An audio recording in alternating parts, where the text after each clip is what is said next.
Savage and Matthew Peterson here at America Fest, and joining us now is John Strand. He's an actor and a model, and we know him from January 6th. We actually had you on Blaze News tonight, John. You had just been released. You still had the full beard. You came straight into our studios in Dallas. So what has life been like since you were released, since we saw you that day? Jill and Matthew, thank you so much for having me on today. It has been quite a journey since I started this process, refusing the plea, going to trial, speaking publicly about the fraud of J6 and the weaponization of government, being sentenced to 3 years of prison, being abused in horrible isolation for weeks and weeks and weeks, overcoming that, pressing the appeal to the Supreme Court, being vindicated at the Supreme Court and being released a year later.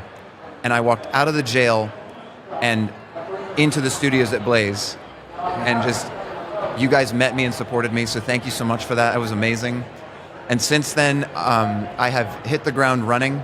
I advocate publicly on a daily basis for true justice for J6. We can and we will shift the narrative about this event and what justice actually means. Not just pardons, but exoneration for the innocent and significant restitution to make these people whole because they deserve it and it's the right thing to do, but also because our nation must have a reckoning with the reality of what J6 was and the constitutional implications of the egregious violations committed by the Merrick Garland and Matthew Graves DOJ. And there's real institutional problems that we have to address, so it's a really critical issue. Let's get into that, John. I mean, first off, we should say a thanks to Steve Baker, who our audience knows, who really brought you in, into Blaze at that time, and it was just a privilege to have you right after you were released. I think the story and the recordings are all online at Blaze. People can watch an interview with Steve, and it really is. It tells a lot of the story about January 6th writ large. So let's take this piece by piece. Let's start with the pardons. We'll start with the pardons. There's a lot of ways to do this, right? And a lot of people arguing, and they're going to be arguing in D.C. about how exactly the pardons should go down. Right. That they should go down is a must. What are your thoughts about what needs to happen?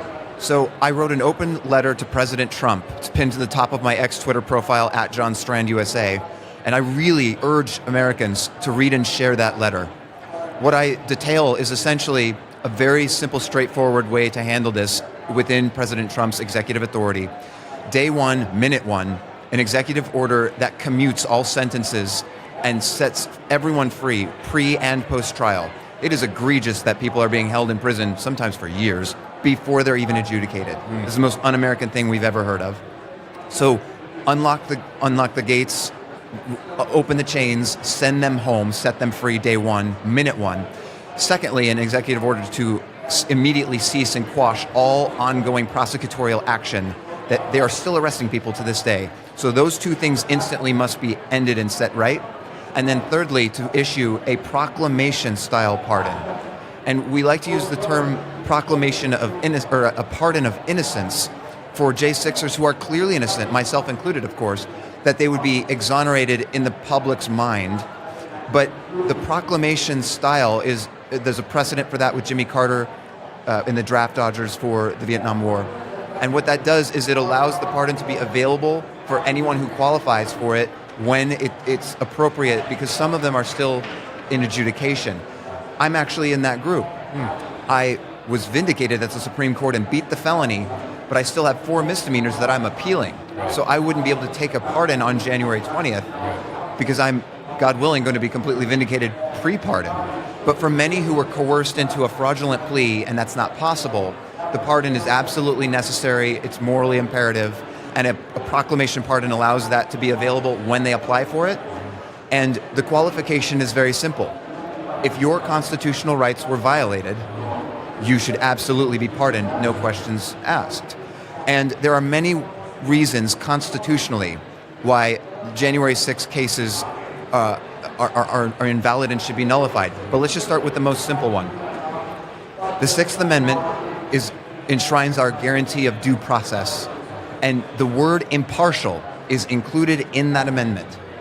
So if you were adjudicated in the District of Columbia, which voted 95% for Biden and Kamala, and is clearly far left, that is the antithesis of an impartial adjudication. And there are 0 January 6 cases that were adjudicated outside of D.C. Every single one of them was a constitutional violation. Yeah, that makes a lot of sense to me. What about Jack Posobiec and others have been talking about also throwing another punch with some kind of class action lawsuit at some point?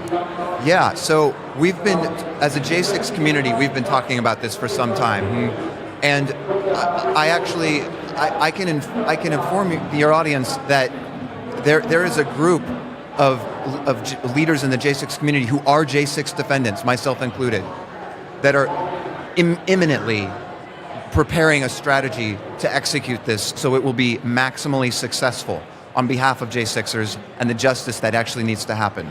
So stay tuned. We'll be communicating more about that very soon, but lawsuits and justice are coming. Tell us a little bit more about how you keep in contact with the J6 community and how united you guys are just to go through and fight this to get what you feel like you guys justly deserve.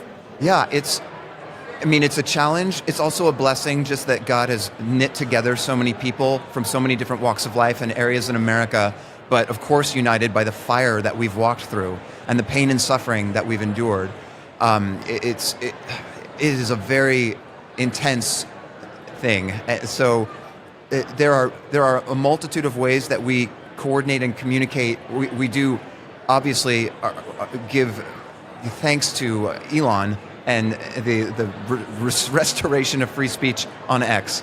So we stay in communication that way, but there's a need for more communication and community organizing on this issue, and so we're gonna be releasing more information about that in the coming days. I'd be curious of anything that we could do to help or bring attention to that, because it strikes me that in order to get anything done moving forward, that community organizing, it takes some money and some staffing, and it takes time. I'm aware of that. So let us know how we can help. In terms of what's going on right now in D.C., there's a lot, right? Yeah. But one of the things that's directly relevant to everything that all of you guys have gone through is this FBI director position.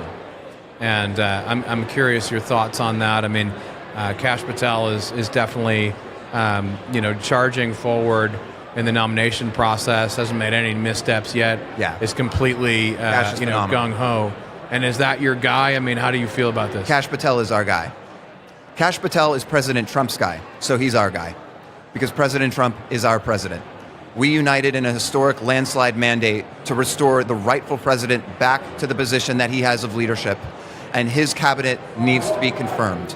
The Senate's job is not to obstruct the will of the people. It is to review and consult and give advice to the president and then support him in his clear landslide mandate, and that is what we the people expect and demand. And thanks to X, we are able to exercise our voices and make our demands clear, because it is our country. And President Trump is now our president, and his cabinet should be our cabinet. But you're not only writing on X, John, you're also writing a book. You've been through so much. There's so much that is going to go into this. Tell us a little bit about Patriot Plea. Man, thank you for mentioning it. It's a really powerful story. I know, because I just lived through it. It's really exciting. It's also really disturbing. All the details of what I endured, the suffering, the illegalities, the abuse. I name names. Everything is there. It will really shock you. It will disturb you. And that's necessary. Like I said, we need a reckoning with what's happening. But it isn't just a bad story or a tale of travail and terror, but it really is a clarion call to our nation about what America is and how we've lost our way, and how we can revive this country, restore what we believe in, not just what we're against, but what we are for, right? And to understand the opportunity and the sacred duty that we have as citizens, what that means and how we grab a hold of it and really restore America to what it was intended to be. It's Patriot Plea.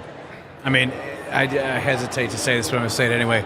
Most obvious thing in the world, right, just to the audience out there who I know gets it, the most obvious thing in the world, if we were flipped and on the other side, would be that this is a major motion picture.